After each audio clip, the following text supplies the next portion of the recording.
Hi, everyone, and welcome. I'm really excited to have you join us today as we kick off a new series called Dutch in Conversation.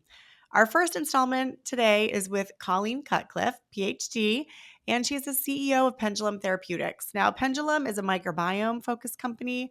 Really focused on developing medical probiotics that improve health, particularly around metabolic diseases. Now, Pendulum has really been at the forefront of putting forward a lot of research, particularly on the Akkermansia strain. So, we're going to get to talk a lot about that strain today and really expanding on the growing connection between microbiome health and hormone health. And so, we're going to talk a lot about that today, particularly in the context of women's wellness. I want to take a minute to first introduce Colleen. She's the CEO and the co-founder of Pendulum. She's got more than 25 years experience leading and managing biology teams across academia, pharmaceuticals, and biotechnology. And prior to starting Pendulum, Colleen was a senior manager of biology at Pacific Biosciences and a scientist at Elan Pharmaceuticals. She did her postdoc studies at Northwestern University. She's got a PhD in biochemistry and molecular biology from Johns Hopkins and her BA in biochemistry from Boston School, where I'm based, Wellesley College. So, Colleen, welcome today.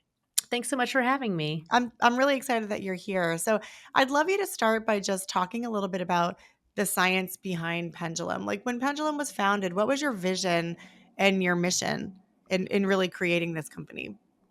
Well, I think when we started Pendulum, which is about 12 years ago now, the microbiome was still an emerging science. We know that probiotics and yogurts have been on the shelves for a long time, but what microbiome science enabled us to do was to really dig into what are the other 99.99% of strains that are in our bodies that are playing really important roles in our health and also in disease.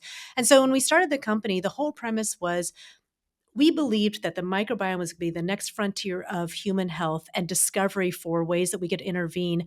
And that was the whole premise. And we just felt like this is going to be the next big wave. This is going to be our way that we can contribute to the world to help millions of people improve their health through the microbiome. That's been the mission since day one, and that's the mission today. And so a lot of that is what's baked into that is innovation and discovery and bringing new things to market and trying to tackle health beyond just GI issues through the microbiome.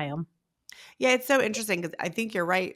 I mean, 10 years ago, probiotics were not a household name even at that point in time. So the world has really changed and it's really innovative to be thinking about. I think you're totally right. Like it used to be that every brand had a probiotic and it was like a SKU, right? But now it's a category. And I think that's really growing where just like you have herbal medicine and you have nutrients, probiotics are like its own growing category that I think we're probably still at the leading edge of understanding. Oh, absolutely. I think you're right. It is still very early and there's a lot more to discover. So, a lot more opportunity for new products in the future. Yeah, so tell me a little bit about the research that was done before you even released a single product into market. Because, I mean, obviously, a lot's evolved in 10 years. You've probably learned so much, but tell us a little bit about what was done to learn, like, what probiotic strains should be selected and how did you characterize these and validate them? Well, first of all, it took us almost a decade before we launched our first product to market. So, this was not a short endeavor. We've had very patient investors, including the Mayo Clinic, who were our first investors. And really, our starting point was well, let's DNA sequence all these different microbiomes and start to investigate that data and to try to create these metabolic maps of the microbiome where you can understand what does a person's microbiome look like from a biochemical pathway perspective and how can you start to look for new targets. So in a lot of ways we approach this the way drug discovery is done in pharmaceuticals, where you're starting with these big data sets, you're trying to identify targets of opportunity, and then you're bringing them into the lab, into preclinical studies, and into clinical trials. And so it really all started with the data, and we've always been driven by what does a person's microbiome look like and how can you change it to improve their health. So, what are the main things that you found that were kind of the key insights that helped you bring that product to market? I think the first thing we found was that there was a really big opportunity in metabolism. And, when you think about it, most people are actually not thinking about probiotics when it comes to metabolism, but actually everything you eat makes its way to the gut microbiome where a massive amount of metabolism happens, and including the stimulation of GLP-1. Mm.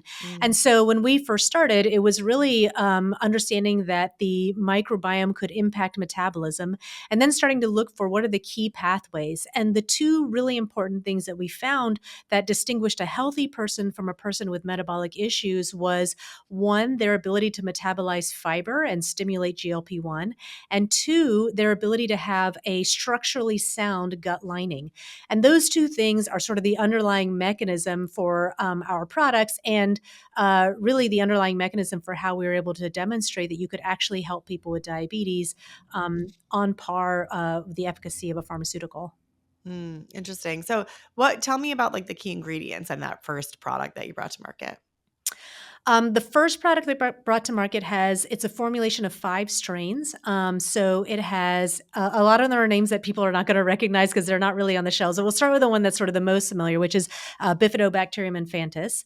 Then there's Clostridium butyricum, Clostridium beijerinki, Anaerobutyricum hilei, and Akkermansia muciniphila. And Akkermansia muciniphila has ended up becoming this really, really incredibly well-studied strain that is now emerging as a keystone strain for our microbiomes and a bunch of different health issues. And so it was one of 5 players that was in the initial formulation. That's interesting. Did you know that Akkermansia would kind of grow so much in its research body at that time, or when you first selected it, it was really kind of early research still? It was super early research, and I'll tell you, we so much weren't sure about Akkermansia that if you look at our clinical trial that was published in BMJ, we ran a placebo arm, we ran an arm with all 5 strains in the formulation, and then we ran an arm where we didn't have Akkermansia in one of the other strains because we were like, well, we don't really know if this strain's going to do anything meaningful here. And what we found out was that you needed all 5 strains to really get the full efficacy, and that when you didn't have Akkermansia and this other strain in there, you only got kind of partial efficacy. And so that sort of was our first demonstration that Akkermansia might be more important than we initially thought it was. So we were not positive in the beginning how important it was. In fact, we thought it might not be important. That's so interesting. And it does seem to be like when we do GI microbiome testing, stool testing, I see a lot Akkermansia is like the missing keystone strain. Like people will have most of the others, but it seems like Akkermansia, there's a specific sensitivity. Have you seen that too? Or what are the things that lead to that strain not being present?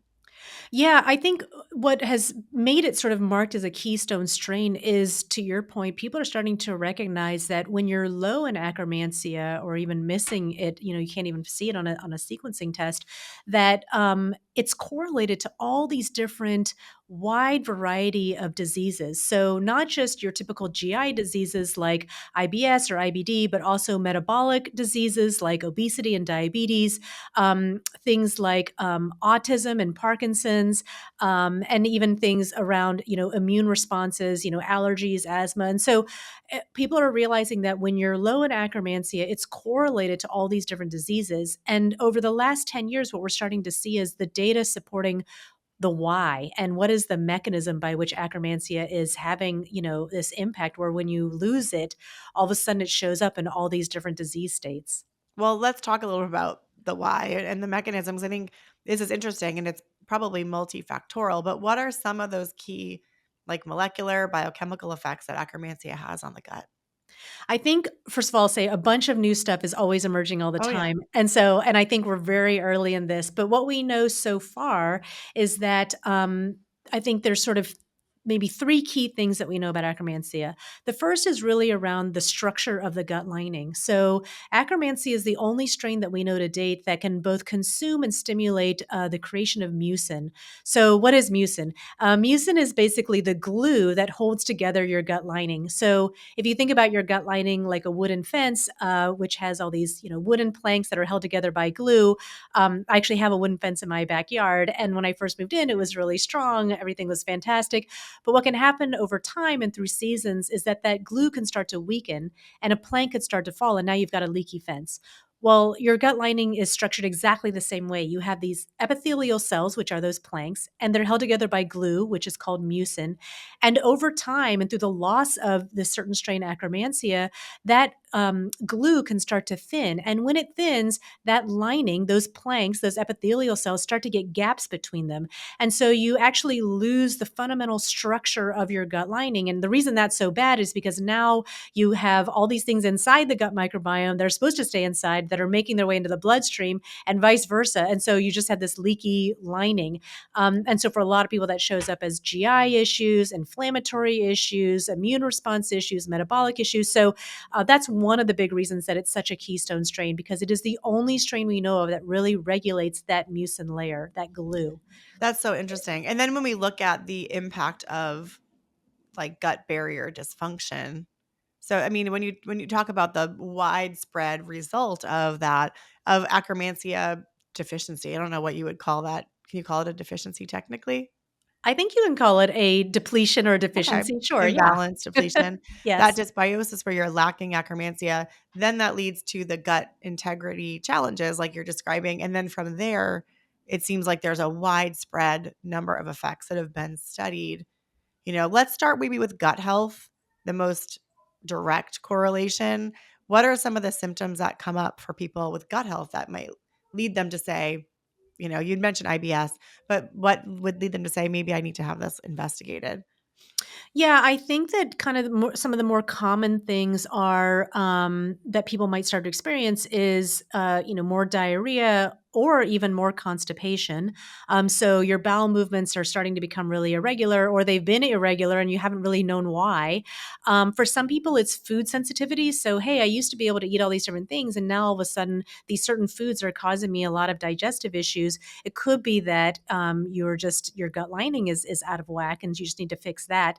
And then I think there's other things like bloating, sometimes belly pains and things. And mostly there's sort of two categories of people. There are people who have been living with it and trying to solve it on their own and really just trial and error figuring things out, and maybe have tried a bunch of different probiotics and prebiotics.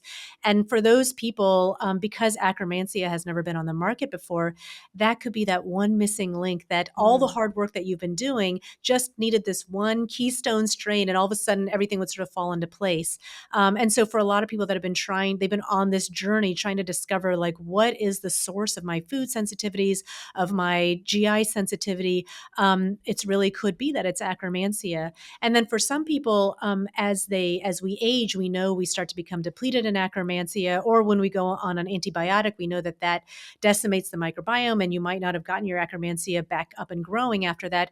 So for some people, it's like, I used to be okay, and now I'm not okay. And it could be that Akkermansia is depleted, and just giving your body back Akkermansia could be the solve.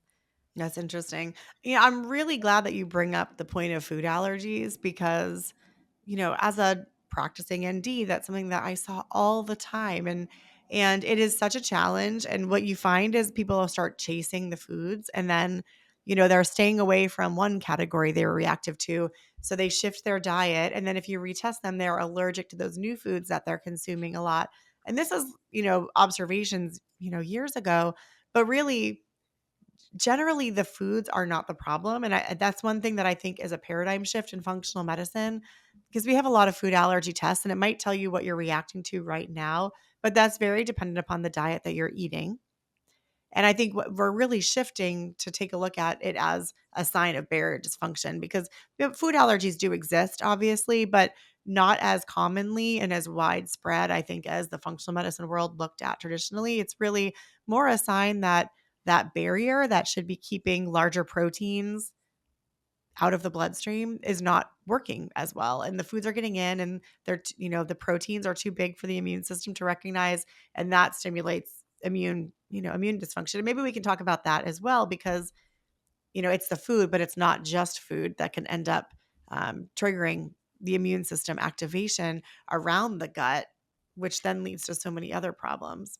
Yeah, and nutrition and the microbiome are just tied at the hip. So what you eat is metabolized by your microbiome. What you eat also feeds your microbiome, and can really be one of the most impactful ways you can change your microbiome is through your nutrition. I would say like first it's antibiotics and second is nutrition. And I think it's very natural when you start to have these food sensitivities to start trying to cut out the things that are creating sensitivities, and kind of go from there. But I think the goal, if I can turn that on its head, I think the goal for everyone should be resilience.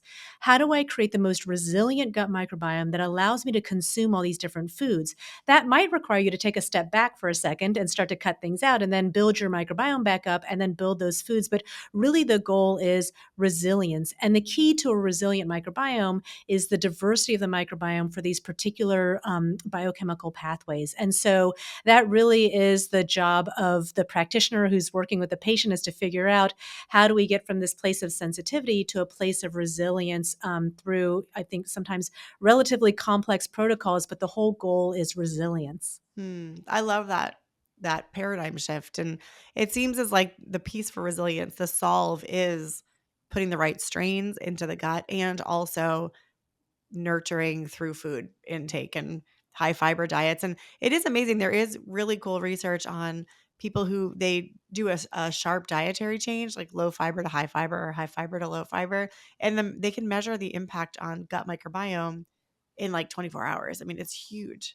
Yeah, it is huge. And I mean that's why I think the microbiome is such a special, unique opportunity, because you can change it. You are changing it all the time. And so if ever there was a moment where you're like, I'm going to take a stand and I'm going to change my future, the microbiome and nutrition are two just really easy ways to get, if you can get them to work together in the right way, to really jumpstart and change metabolism, immunity, even brain function. So it's an exciting opportunity, I think. Mm.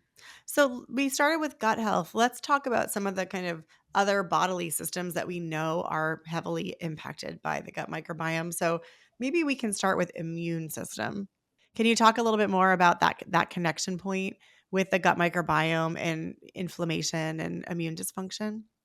Yeah, I think, we've all many people have known for a long time that the microbiome is somehow linked to the immune and the inflammatory responses. And you see a lot of probiotics, especially including even the older school probiotics, talking about, healthy immune system being important. But I think it's actually only recently that we started to understand actually what is this link between these certain strains in the microbiome and our immune system.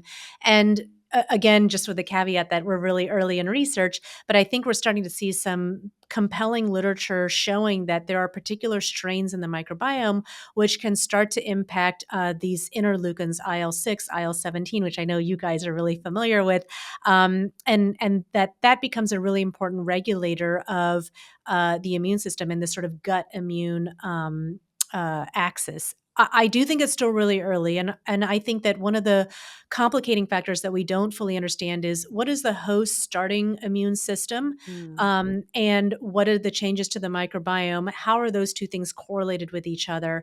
And I think that's going to be sort of one of the really big keys. If you're starting with somebody who is already having immune dysfunction, is that the same as starting with someone who is healthy and trying to avoid having immune dysfunction? I think the answer to that is probably no. It's probably not the same, but that's still early research.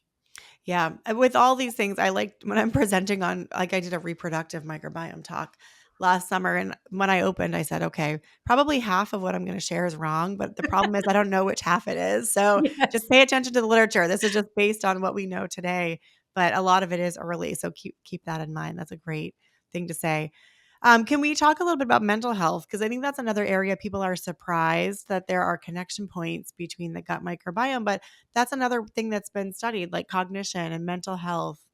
How does Akkermansia or other strains influence neurotransmitter production? You hear about the gut as the second brain. Can you talk a little bit more about that? Yeah, I think this is probably one of the most interesting and to your point, non-obvious things that the microbiome is doing. And so there's a few different, pieces of evidence that we have around this gut-brain connection. So the first thing that was discovered was that your microbiome makes massive amounts of neurotransmitters, serotonin, GABA, dopamine. And people are like, why? Why would the microbiome make all these neurotransmitters? The second thing that got discovered was that you actually have neurons in your gut. And so this is sort of fascinating. Everyone has always believed neurons were just in your brain. We all know about your neurons in your brain. You get what you get. When they die, they're done. You don't get them back. And so these neurons that were discovered in the gut were fascinating. Why do you have neurons in your gut? But moreover, they are not like the neurons in your brain because they turn over. They die, they Mm. regenerate. So it's this different kind of neuron. And then the third thing that's important to know is there's literally a direct connection between your gut to your brain called the vagus nerve. So it's like a tunnel that goes straight from one place to the other. And so the current theory is that these neurotransmitters that are being made in the gut are sending signals to the neurons in the gut, but also sending signals to the neurons in the brain. And I think probably two fascinating things that have come out recently are one. Well, I started my career in the pharmaceutical industry where we were looking for drugs for Parkinson's disease. And we were obsessed with the brain and these plaques that form in the brain when people get Parkinson's. And the whole goal was, can you get rid of these plaques? And is that going to help people either extend the time in which the disease is progressing, or maybe even help people reverse? And that was it. We were just trying to reduce those plaques. Well, it turns out that the neurons in your gut also have these plaques. And moreover, Mm. in some of these studies, they've shown that the neurons in the gut, these plaques show up before they show up in the brain. So it is possible that the gut is actually what you should be targeting, because then when these plaques show up in the gut, there might be some missignaling that then gets sent to the neurons in the brain and sort of spreads this. And this is all, of course, a hypothesis and theory right now, but the data is starting to support this importance of the gut microbiome in things like Parkinson's and Alzheimer's, where these plaques are really important. And then if we go kind of one step before that, before we're talking about these diseases of aging, we know that with stress and anxiety, there is an ability to improve those through this small molecule called GABA. And there are recent studies coming out, like literally a conference that we were just at, showing that the administration of Akkermansia can reduce stress and reduce anxiety in preclinical models. And so the question is that going to translate into humans? And then if we go one more step back in development, the last thing that's really compelling is that when you look at children with autism and you compare them to their healthy siblings, the kids with autism are lower in Akkermansia than their healthy siblings. And I think it's quite well known that when it comes to autism, there are some people who've seen really improved benefits to symptoms through the diet. And of Mm. course, as we said, one of the things you change with your diet is your microbiome. So is there this really big unlock in the microbiome that can really help with this, autism, which is really, talking about the early stages of neuronal development. So from autism to stress and anxiety to Parkinson's and Alzheimer's, there's emerging evidence coming out demonstrating that the microbiome could be a target here. That's really fascinating. And it makes, you know, when you think about treating the brain, you have like the blood brain barrier that makes it really difficult to deliver therapeutics into the brain that can be effective. So thinking about treating the gut, which is so much more influenceable, I'm making up that word myself, it can be influenced so much more easily, is really exciting. And, where you can see that rapid improvement. But it makes a lot of sense. I mean, our gut microbiomes over the last 50 years, as we've seen this transition to hyper processed foods, use of antibiotics so prolifically, like it really, you can see all the things that have affected the gut microbiome. And when we think about the changes we've seen in some of the rates of diseases that you're talking about, it's a really interesting hypothesis to be thinking maybe the problem is stemming in the gut. Exactly, exactly. And I think that's, I don't want to sound like, a hammer that sees everything as a nail, but I do think that is one of the most exciting things about the microbiome. We've always thought about the human body. We're classically taught there are 11 systems in the human body. And what we're realizing now is that the microbiome appears to be tied to all 11 of them. And Mm. so is this a way to kind of affect those other systems? Yeah, in a way, it's a gateway, right? It's the entrance point of everything that ends up becoming our body, right? The food we eat becomes the cells in our body. So, yeah, it's really fascinating to think about the impact and where things might head in the next 10 years. Absolutely. So, I want to shift a little bit to talk about hormones as well because of course at Dutch we love hormones and there's a lot of kind of analogous pieces with our businesses. Like, I think that science forward approach and, you know, the commitment to looking at whole person medicine. And I really see that. I think that's one thing that's so exciting about Pendulum is like you have this hyper focus in the probiotic space, but not limited to gut function and really looking at the whole body and how things are connected to the gut microbiome similarly to the way we do with that hormone focus. But I want to talk because there are some interesting points of overlay. We have a lot of hormone providers listening to our discussion today because hormonal changes we know can impact the strains in the gut. So, can we talk a little bit about that? Like what happens for women specifically, when they're pregnant, when they hit menopause, through these patterns of change? Like, what are some of the key things we change? And maybe even the differences between men and women? Yeah, it's pretty interesting what we're learning about the role of hormones and the microbiome and kind of this, back and forth interplay between the two of them. At Pendulum, we've been much more focused on metabolism. And so obviously we know that metabolism changes through every one of these hormonal stages as well. And I think trying to understand how those two things are linked to each other is really interesting and something that we're deeply interested in researching more. But here's what we know about hormones and the microbiome. We know that before we women go through puberty, our microbiomes look kind of like boy microbiomes. And then once women go through puberty, you can tell whether a person is a man or a woman just based on their microbiome. So you could get your microbiome sequenced, and you could tell on the other side of that, like this is a man versus a woman. That's pretty amazing. That's how different It's our amazing. microbiomes are. Yes. And then when we go through menopause, on the other side of that, our microbiomes become indistinguishable from men. So if you are looking at a postmenopausal woman, you actually cannot tell is that a man or a woman. And what it all boils down to, the ability to distinguish, are these microbes that interact with estrogen in particular, but with a variety of hormones, but particularly estrogen is what's been, I think, studied the best. And I'll just say, obviously, studied the best. I'll put in like quotes because there's really been not a huge amount of literature on it. And I think we're all hoping and advocating for more research to happen on this front. Mhm. But what we know is that there are certain strains which interact directly with estrogen, and this is true for some of the other hormones. But I'll just hone in on estrogen because I feel like that data is maybe the strongest at the Yeah. moment. What we know is there's sort of two forms of estrogen in that get created. Mostly by our ovaries, but also our adrenal glands. One form is tagged. And that tagged version is basically a signal to get excreted from the body.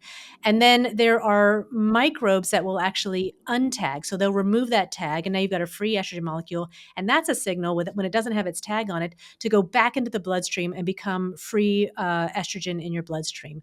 So what your microbiome is doing is effectively deciding who's remaining tagged and who's going to get untagged, and therefore has an impact on how much free estrogen is in your body and how much of it is getting secreted out. And so when your microbiome changes, you actually lose that control over the tagging or untagging of estrogen. And so I think, how does that all fit together? How do you start to create interventions that can help people transition from these like sharp increases in estrogen and sharp decreases in estrogen through the microbiome? I think that's still TBD, but it's just fascinating that you have these particular strains that can influence how much free floating estrogen you've got. Yeah, we've actually seen that also on Dutch testing, and we haven't published on it. We probably should publish the data because it's quite fascinating.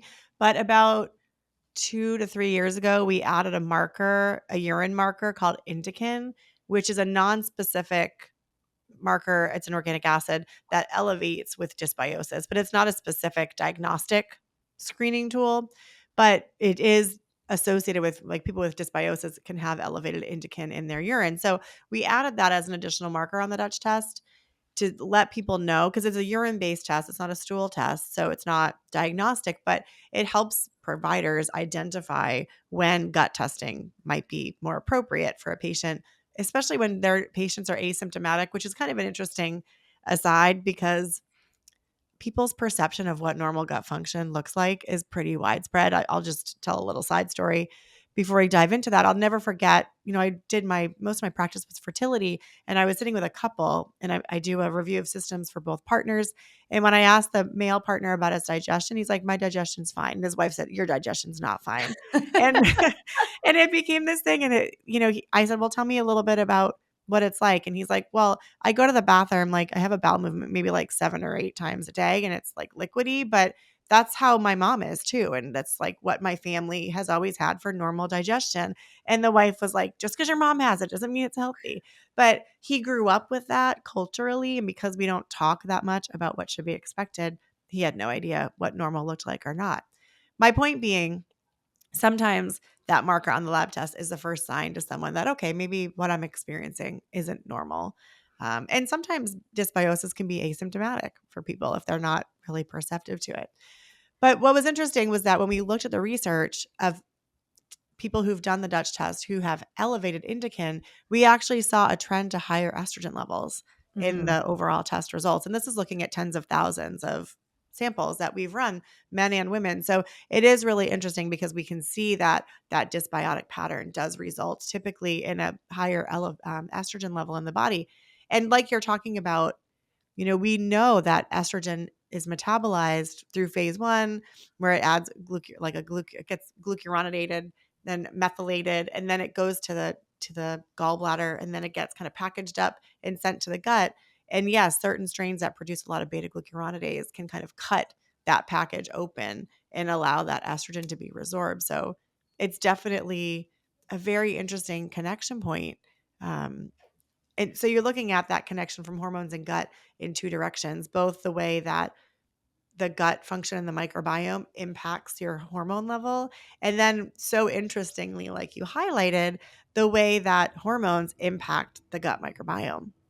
Yeah, and it's amazing, and you guys probably have seen this data too. You can literally draw a plot of, for a woman over time, our estrogen levels, which, goes up and then it goes down when you start going through perimenopause. And you can overlay these beta strains that produce beta glucuronidase on top of that. And it's literally an exact overlay. Though they go up when we start to go through puberty, and they start to go down when we go through perimenopause. So they're exactly correlated. Now, that's still just a correlation, but because we understand this mechanism that you just pointed out, it's really compelling to think about, okay, well, that correlation is something to follow up on. Mm-hmm. Um, and I think one of the other interesting things that, with the Dutch test is that with the urinalysis, because the microbiome is tied to so many of our organ systems, you can detect changes that are happening in the microbiome through other parts of the body. And so there is good evidence supporting that. Obviously, you can see changes in the stool are telling you something about the gut, but also changes in the urine, changes in plasma, blood levels. In fact, we found that we were trying to increase butyrate levels, and we found that you could see it more in the plasma than even in the stool. Oh, And how so, interesting. and that's been published by other people as well. And so, the signals for what's happening in our gut microbiome are coming out in all of our fluids, I guess. Mhm. There you go. Well, it makes sense because all of the molecules and compounds that they make through their own metabolic processes enter the bloodstream, which then enters the urine. So, I mean, that makes a lot of sense. Exactly. If they're doing their job right, they're getting into the bloodstream and into the urine. Totally. Now, another thing that I found fascinating in data is that during pregnancy, the gut microbiome actually mimics someone that has metabolic syndrome. Have you seen that data? Like more of that metabolic dysfunction um, pattern where it's, lower diversity and things like that, which is really fascinating because you think about the need to extract nutrition and calories from your food when you're pregnant really goes up because you're growing another human. So it's really cool. I think that is very early observational data, but very interesting to think about how hormones influence the gut microbiome in order to assist us through different phases of life. Absolutely. And again, to the point that you made earlier, that the microbiome is so malleable. It is Mm. really transitioning with us through these different stages of life, and there to assist. I mean, we've co-evolved with this entire other system in our body in order to optimize and maximize our health. And so it makes sense that these things would show up. And one of the, just to go back to Akkermansia for 1 second, because we're talking about pregnancy, one of the most interesting things about Akkermansia is that people have been looking for well, let's say it's this Keystone strain. It's so important for your body in so many ways. So people have been looking for what foods have Akkermansia in it, because obviously that would be, you'd think it would be everywhere. Like we should be getting access to this everywhere. And to date, there has been no food that has been found that has Akkermansia except for one, and that's mother's breast milk. It's And so interesting. yes. I mean, how does it get seeded for people? Because do we see, have they looked at like formula fed children and whether they tend to have lower Akkermansia later? Or how do you think that that gets seeded for people? Yeah, well, I think the current theory is that it's when you're, nursing. So mother's breast milk provides the first seeds of Akkermansia, and then you spend the rest of your life trying not to lose it. So I don't know that I've seen any really compelling studies which compare children who haven't been breastfed at all versus children who are 100% formula fed. I Hmm. don't think that there's, I think that as long as there's some breast milk being given, that's probably good enough for the seeding. And many infant formulas contain the prebiotics that are going to feed these strains. And so I think there's I don't want to come across as like people have to be breastfed 100%, Of course. but I think that I haven't seen a good study that showed that, okay, if you did no breastfeeding, what does that look like for some of these strains? Yeah, I mean, I think it's okay to talk about the benefits we know of Yeah. breastfeeding and also recognize that people don't choose that sometimes or it's not possible. So, it's great to talk about what else can be done. And it makes me think about when women are pregnant or when they are nursing, whether there's a really important role of improving mom's Akkermansia at that time. I wonder if that impacts how much comes into the breast milk.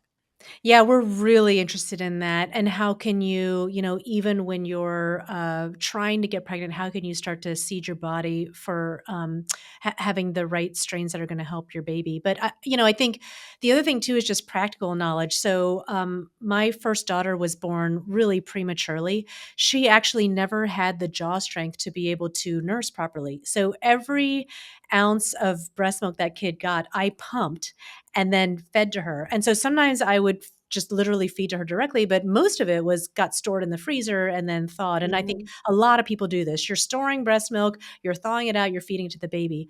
Well, I'm a relatively impatient person. So I would turn that thing up to high and try to, like, as quickly as possible, get some of it thawed out, mix it up so it's the right temperature and give it to the baby. But I now realize that if I had to do that over again, I would never do that, because the fact is that when you go up to that really high temperature, you are likely killing these strains that are in there, and you are likely unfolding a bunch of the proteins that are really important for that breast milk to have in place. So I would say, just on a really practical, piece of advice, that if I were doing that today, I would just get a little more organized and try to do it ahead of time. I would not put it on that super high temperature, because I think you're probably killing a lot of things that you actually want to have in there. Wow, I'm so glad that you mentioned that, and that is such practical advice that so many of us can relate to, that kind of, how quickly can you get a bottle warmed for the Yes. baby? So I'm glad you mentioned that, like, even just thawing what you need the next day in the fridge the day before, that way you can have minimal warming. I mean, those things are simple changes that if they can improve the impact, that's enormous. That's great. Well, I do want to spend some time talking about really the key therapeutic area that Pendulum has focused on, metabolic health. There's so much happening right now and so much conversations around weight management, insulin sensitivity, prediabetes and diabetes, and just metabolic health in general, that it really, the fact that you have this product in market aligning with the timing of this just consumer discussion, even with GLP-1, it's really, it's kismet in a lot of ways, like the way that these things have come together, because it's really nice that I think that for me, my patients have an alternative to injectable GLP medications in a way that they can really leverage the improvements that are seen through their own body's production. So I want to talk a little bit about, maybe you can paint the picture first about GLP-1 peptides and just like what's happening in the gut with other related peptides too, because it's not just GLP-1, peptides in the gut, and then talk a little bit about what you've learned, since this is such a critical area of research for you, around the role of Akkermansia and other strains. Absolutely. I mean, I think for a long time we've known that diet is really important for metabolic syndrome. So you have all these products that are really centered around high fiber and fiber supplementation that really have benefits to metabolic syndrome. And then we've known there are these pharmaceuticals, insulin, GLP-1, that have even though the GLP-1 drugs are kind of having a heyday in the moment, they've actually been around for decades. And Hmm. so we know that those small molecules also have a great impact. What has been missing is the fact that you eat food, it's metabolized by your gut, and then these hormones get created, is that gut microbiome component. And over the last few years, what's been discovered is that there are two strains that have been published in peer-reviewed journals showing that they can directly stimulate GLP-1 secretion. This is now we're talking about your body's natural GLP-1 hormone, and that is Akkermansia muciniphila and Clostridium butyricum. And so these two strains in your microbiome, what happens is when you eat food, that food gets metabolized by a bunch of different microbes, but these two create the signals that tell your L cells, okay, release GLP-1. And the GLP-1 hormone has two important roles. One is that it goes on to stimulate the entire downstream set of signals that help you metabolize sugar. And so that's really important for the metabolism of the sugar you just ate. And then the second really important thing that GLP-1 hormone does is it sends a signal to your brain to say, hey, we just ate, we're full, we don't need to eat anymore. And when you think about how important that is to evolution, it's that you eat a meal with sugar in it. Now you've got this one hormone that says metabolize that sugar and we're full, we don't need to eat anymore. Your natural GLP-1 hormone, therefore, it goes up after you eat. It does all its important signaling and then it goes down. And then you get hungry again and you eat and it goes back up and down. So GLP-1 hormone is supposed to be on this cycle of up and down and up and down. That is the healthy, natural, normal way that your body is supposed to create GLP-1 hormone. The pharmaceuticals have sort of taken that and said, oh my gosh, let's mimic this hormone because it has all these important roles. And so when you take an injectable GLP-1 mimic, what you are doing is you're basically putting into your bloodstream high levels of a GLP-1 chemical that actually cannot be metabolized the same way that your hormone is metabolized. So instead of this cycle, it's just at really high levels all the time. The upside of that is you get this immediate impact that people feel, and in a lot of ways that's super important for getting people jump started onto better metabolism. But the downside is that in the long run, this could potentially have negative impacts to your body. And the way I think about it is like if I was talking to you through a megaphone right now, you would definitely hear me better, and you'd hear me right away. But if I kept talking through that megaphone, eventually you're going to go deaf. And your body is actually the same way. We know that your beta cells can become sort of deaf to signaling, to insulin signaling. And that's why a lot of times over time, people have to keep increasing how much of these drugs they have to Hmm. give themselves because your signaling pathways can become deaf to that. And I think nobody wants to end up in that world. So how can you start to help people? The drugs are super helpful and important for people, but how can you start to help them also stimulate their body's natural GLP-1 hormone? And that's really the center of how pendulum glucose control works, how pendulum metabolic daily works, and even our single strain Akkermansia. That's one of the two strains that's been shown to be able to stimulate GLP-1 hormone. And people like you who really understand how do these things really work together are so important for people to know all the different tools that are in their toolbox for helping to stimulate GLP-1 and help them manage their metabolism. Hmm. Yeah, it's really a fascinating thing to be thinking about as we're seeing more widespread use because, like you said, if we have receptor function decline, then it's going to be really hard to get off of those medications. And that is one of the concerns that's commonly raised as these are considered lifelong. So that might be appropriate for someone who's obese or has kind of end state disease. They're in type 2 diabetes. They have severe metabolic syndrome.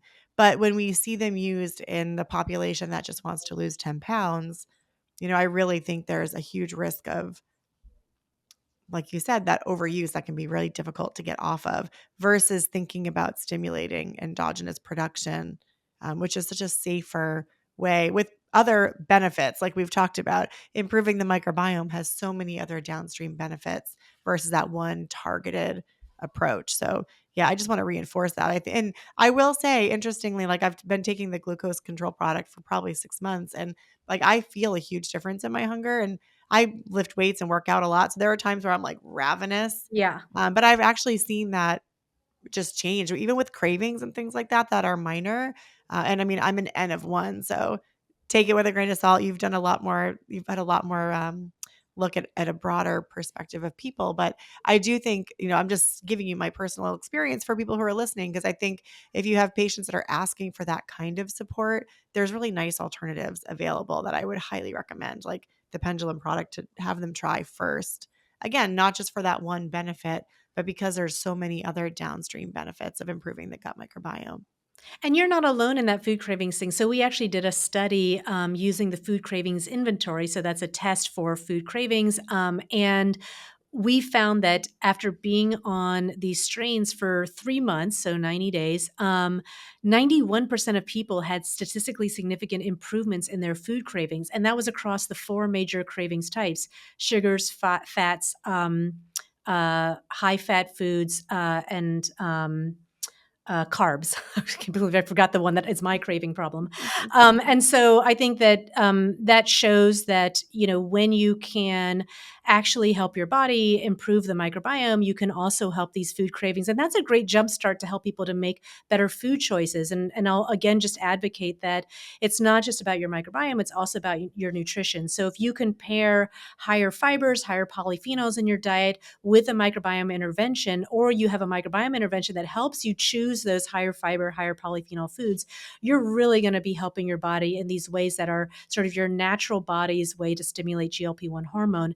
And one other use case we've had from practitioners that we've heard from them is a bunch of them are using them to help their patients reduce the amount of drugs that they're on, or if they want to do an on-off, Mhm. that during the off, so it doesn't feel like a big cliff, you can start to introduce your body's natural GLP-1 hormone producers.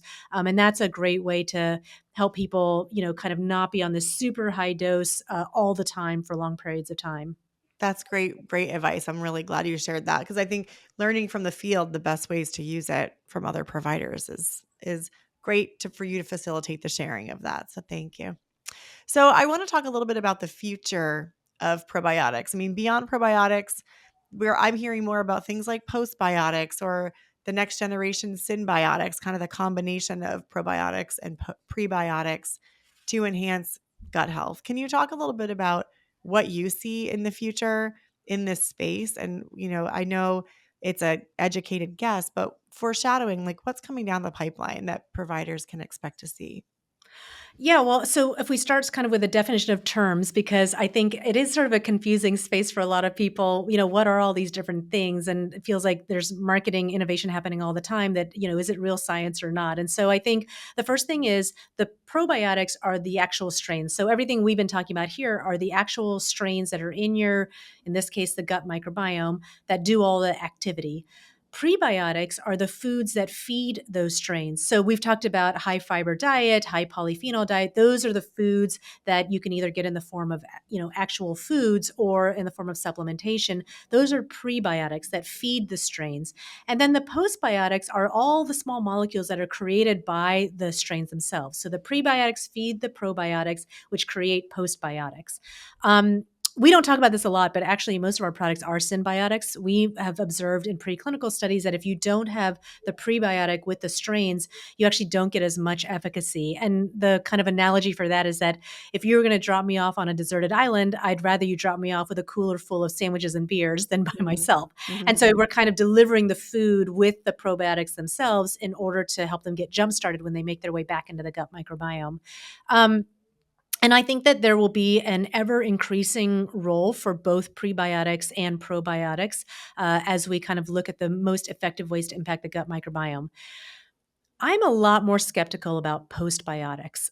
These are the small molecules created by the microbiome, and the reason I'm more skeptical about them is just simply delivery. So, what's supposed to happen in your microbiome? This is an ecosystem of different strains that are interacting with each other in real time and temporally, and also in proximity to each other. So they're literally handing things off to each other as they create them, and so if you're just trying to, put this thing in, you got to make sure it's getting delivered to the right place at the right time.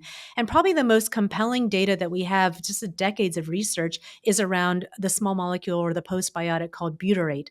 Butyrate's been around for a very long time. even though the term postbiotic is new, it is not. Yeah. And butyrate has been around for a long time because there are incredible studies showing that if you deliver butyrate in preclinical, in mouse models, and in vitro, in the lab kind of test tube setting, it can stimulate all these super important hormones for metabolism, including GLP-1. Um, but there have not really been strong, compelling clinical trials showing that the delivery of butyrate, either orally or through enema, have the same impact as you're seeing in those animal models and in the lab. And the Mm, question is why? Why right. is it not as good in humans? And it's because, well, I will say this is the hypothesis. It's because of delivery. So you have these strains that create butyrate. The way butyrate works is it has to bind to these receptors that then stimulate these downstream molecules to reduce to secrete GLP-1. So when butyrate is not handed off directly to that receptor and it's just free floating, it's not going to create that pathway stimulation. Moreover, every cell in your body uses glucose as its primary source of energy, except for your colon. Your colon cells use butyrate as their primary source of energy. So when you think about, you're trying to deliver this small molecule to this very specific receptor, and all along the way, all these colonic cells really want to use that butyrate and take it up. It's like if I said to you, I'm going to give you $1 million. Would you rather I put it in a suitcase, knocked on your door, and handed it to you? Or would you rather I scattered it all over Highway 101 and said, oh, it's on Highway 101, go pick it up?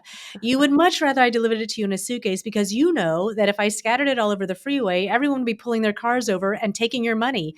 And that's really the problem with, I think, butyrate delivery the way we have it now. It's in a capsule, it's literally the money as it's getting through the colon, all those cells want that butyrate. And Mm. so, is it ever going to make it to that doorstep, to that receptor? I think that's why the efficacy looks really different. Whereas in the lab, you can have that direct interaction. And even in mouse models, you can, the way it's fed, it's gavage fed, it goes directly into the microbiome. And so, I think that is one of the reasons why postbiotics are going to be really hard to have the same efficacy as prebiotics and probiotics. It's just simply that delivery problem. Yeah, I appreciate you sharing that example, and it seems as though, there's so much synergy that we don't know about between the prebiotics, the microbiome itself, and then the compounds that are produced by the microbiome. It's a feedback loop in an ecosystem that it makes sense that things would have to be aligned across the spectrum of it versus just delivering a postbiotic and expecting to see the same change. So that's really, really fascinating. And I'm sure we're going to know a lot more about it in the future as far as what's working and not working. Oh, Again, yeah, and I'm happy to be proven wrong there because the more tools we have, the better. That's why I'm skeptical about it. no, I think the skepticism is a healthy skepticism. And, if we can work on that root cause of microbiome diversity and balance and really getting that to be healthy in the long run, that it reduces the need for all of these postbiotic applications as well. Exactly. Yeah.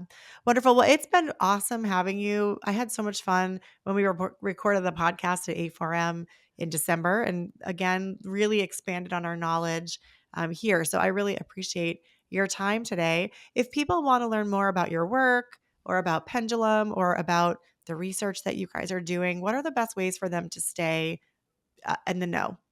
Yes, please come check out pendulumlife.com. We have all the data on there. We have papers on there. And if you're a practitioner, we actually have a special portal for you where we share all these protocols from your peers. So we basically create a way in which people who are using these products can share how they're using them in their practice. And so a lot of practical knowledge there. And so please come check us out. And also feel free to reach out to us. We love hearing stories about what's working and also what's not working so that we can kind of learn together as we learn more about the microbiome. And so, pendulumlife.com, please come check us out.